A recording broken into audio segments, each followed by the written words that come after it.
warahmatullahi wabarakatuh. Waalaikumsalam Waalaikumsalam. warahmatullahi wabarakatuh. Baik anak-anak ibu semua, apa kabarnya nih hari ini? Baik, Baik, Bu. Bu. Alhamdulillah semua dalam keadaan baik dan sehat ya. Semoga kita selalu berada dalam lindungan Allah Subhanahu wa Ta'ala. Oke, sebelum kita belajar, ada baiknya kita berdoa nih terlebih dahulu. Ibu minta kepada Ananda Nabila untuk memimpin doa.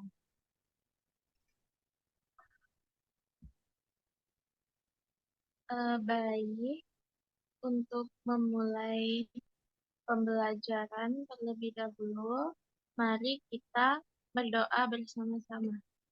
Bismillahirrahmanirrahim. Rabbi zidni ilman warzuqni fahma. Amin. Oke, sebelum kita mulai pembelajaran, kita akan absen terlebih dahulu. Yang pertama, Nabila Anastasia, Hadir, Ibu. Ifdah Aulia, Hadir, Ibu. Askia Alfitri.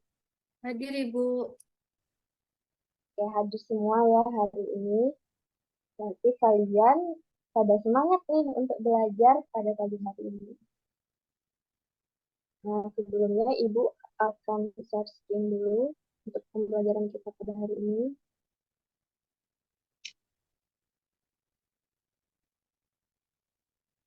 Oke, di sini Ibu ada percakapan nih antara Siti dan Udin. Ibu akan memilih dua orang di antara kalian yang akan membaca teks ini. Ibu persilakan kepada Ananda Nabila sama Ifdah.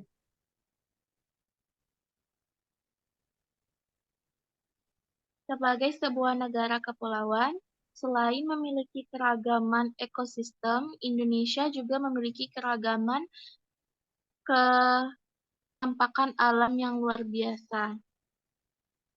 Betul sekali, Siti. Keragaman ketampakan alam yang ada di Indonesia tentu akan mempengaruhi cara hidup penduduk yang menghuninya.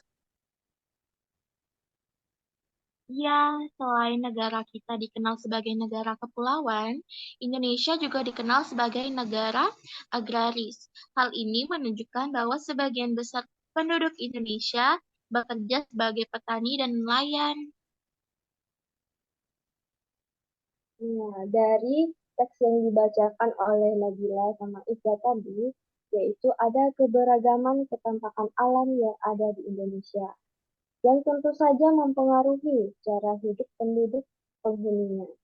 Contohnya ini ada yang tinggal di daerah perkebunan, ada yang bekerja sebagai petani, kemudian ada yang tinggal di daerah lautan. Nah, itu akan bekerja sebagai nelayan.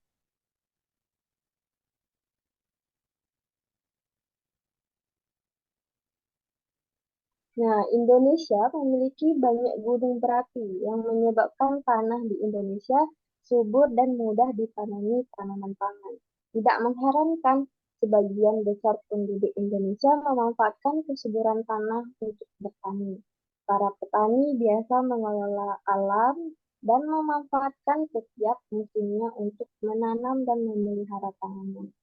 Pengertian mereka tentang masa tanam dan panen dipengaruhi oleh pemahaman mereka tentang perubahan musim hujan dan kemarau. Pada musim hujan, air melimpah, sedangkan pada musim kemarau, air sangat sedikit dan harus dibagi rata untuk semua petani. Oleh karenanya, para petani membuat sistem pengairan secara mandiri, seperti yang telah lama dilakukan oleh masyarakat petani di Bali. Sistem pengaturan air di Bali disebut subak. Nah, ini ada suatu bacaan tentang sistem subak yang berasal dari Bali.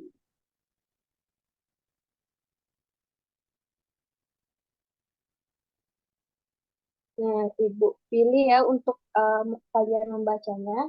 Ini ada 3 paragraf. Urutan yang pertama membacanya Ibu pilih pada Asia.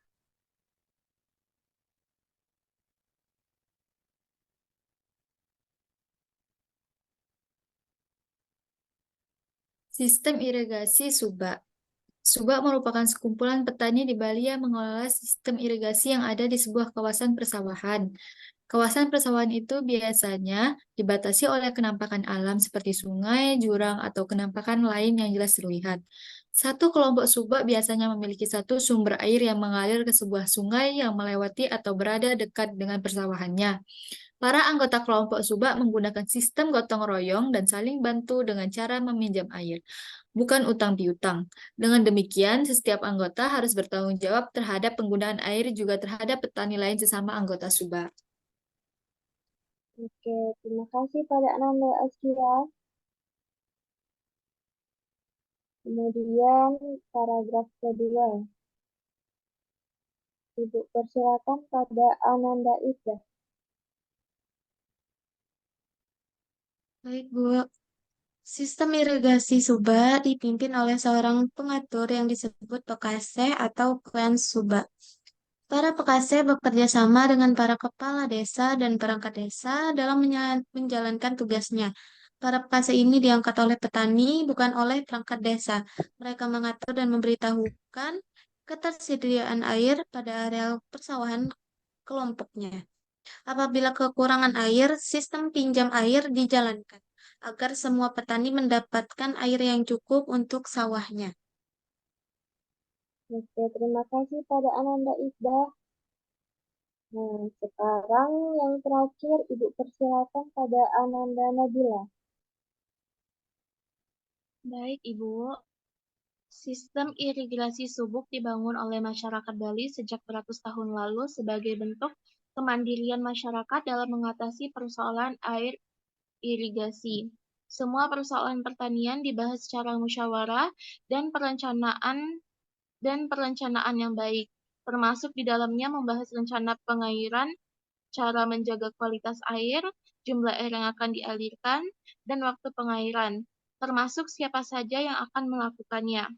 Subak tidak hanya memperhatikan sistem irigasi, tetapi juga memperhatikan asas kerjasama dan keadilan dengan menggunakan sistem meminjam air kepada anggotanya. Dengan demikian, tidaklah mengherankan jika pada tahun 2012 Subak diakui sebagai salah satu warisan dunia oleh UNESCO atau bisa disebut dengan United Nations Educational, Scientific, and Cultural Organization.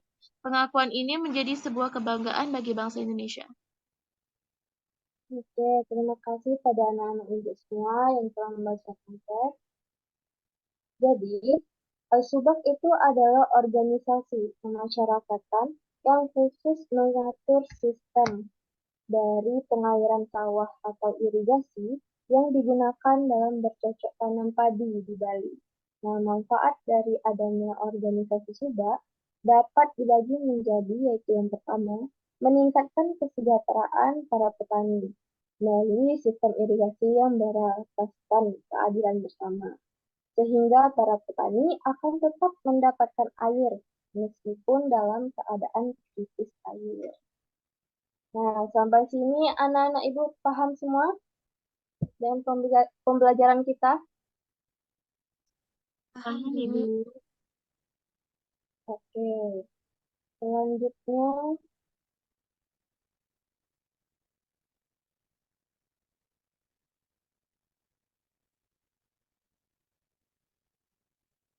nah ini Ibu ada latihan untuk kalian, yaitu mencari pokok pikiran dan informasi penting dari bacaan yang sudah kita bacakan tadi tentang sistem subak yang berada di Bali. Nah, ini kalian catat di buku catatan kalian. Ini yang pertama, kemudian ini yang kedua.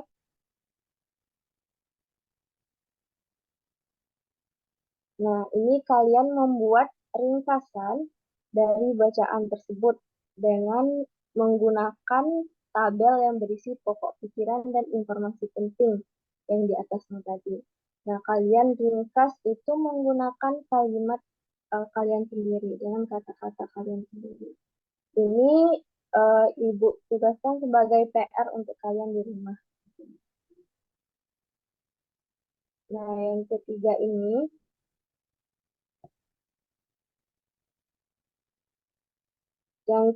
yang ketiga sama yang pertama tadi, kalian kerjakan sekarang dan Ibu beri waktu untuk kalian mengerjakan latihan tersebut. Oke, Ibu beri waktu dimulai dari sekarang.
Oke, anak-anak Ibu semua, apakah sudah ada yang selesai?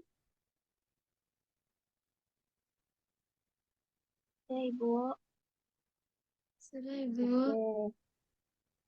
Eh, yang sudah kalian catat tadi, Ibu minta tolong ke kalian untuk membacanya.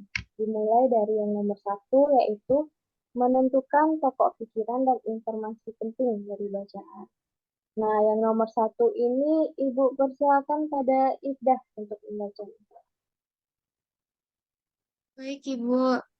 Jadi, pikiran utamanya dari paragraf 1 yaitu Subak merupakan sekumpulan petani di Bali yang mengelola sistem irigasi yang ada di sebuah kawasan persawahan, Ibu.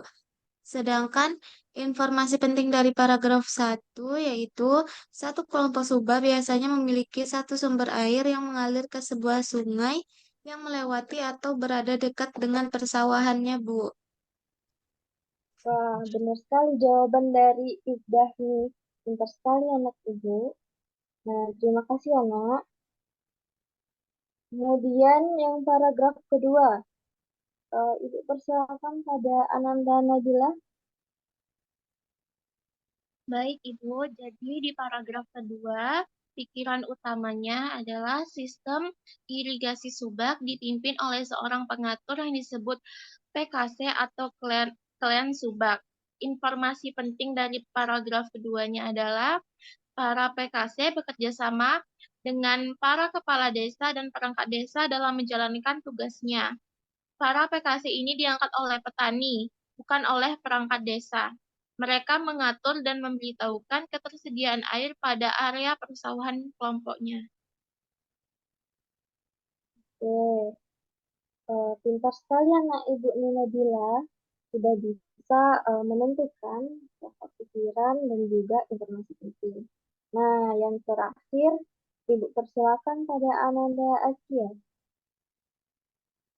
Pikiran utamanya yaitu sistem irigasi subak dibangun masyarakat Bali sejak beratus tahun lalu sebagai bentuk kemandirian masyarakat dalam mengatasi persoalan air irigasi.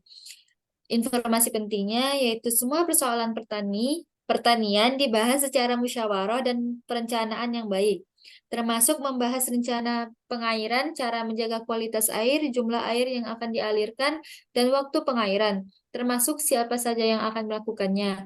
Subak tidak hanya memperhatikan sistem irigasi, tetapi juga memperhatikan asas kerja sama dan keadilan dengan menggunakan sistem meminjam air kepada anggotanya.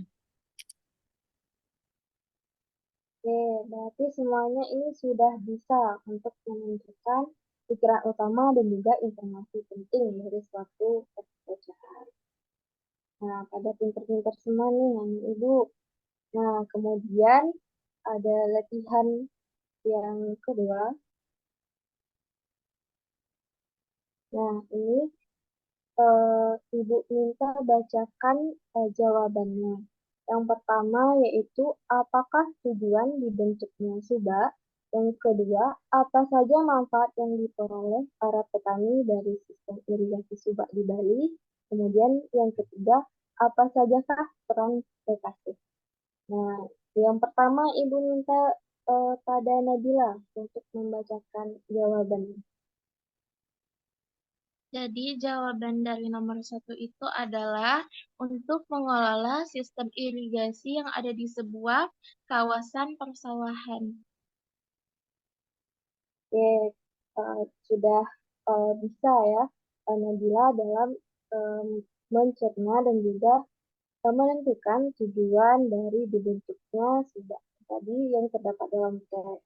Kemudian yang kedua dibacakan oleh Askia.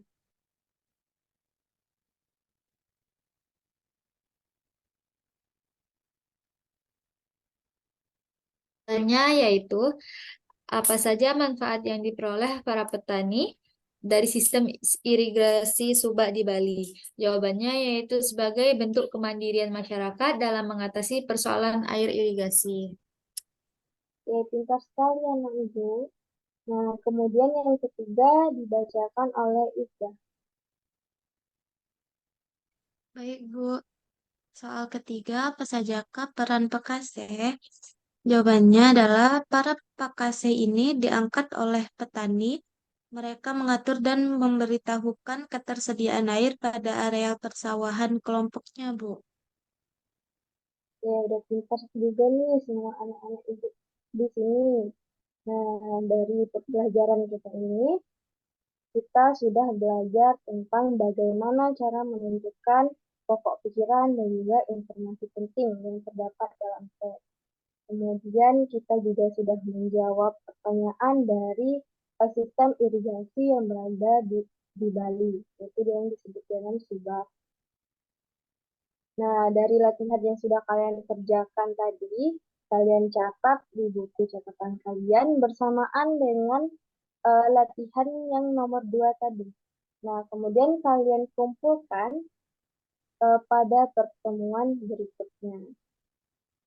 Oke, sekian pembelajaran pada hari ini. Sebelum mengakhiri pembelajaran, Ibu minta pada Ananda Ibdah untuk membacakan doa. Baik, Bu. Ayo teman-teman, kita membaca doa setelah belajar. Bismillahirrahmanirrahim. Rabbi yasir wa la ta'sir. Rabbi tamim bil khair ajma'in. Amin. Baiklah, Ibu akhiri pembelajaran kita pada hari ini. Semoga kalian selalu dalam keadaan sehat walafiat. Nah, wassalamualaikum warahmatullahi wabarakatuh. Waalaikumsalam Waalaikumsalam warahmatullahi wabarakatuh. warahmatullahi wabarakatuh. Sama-sama.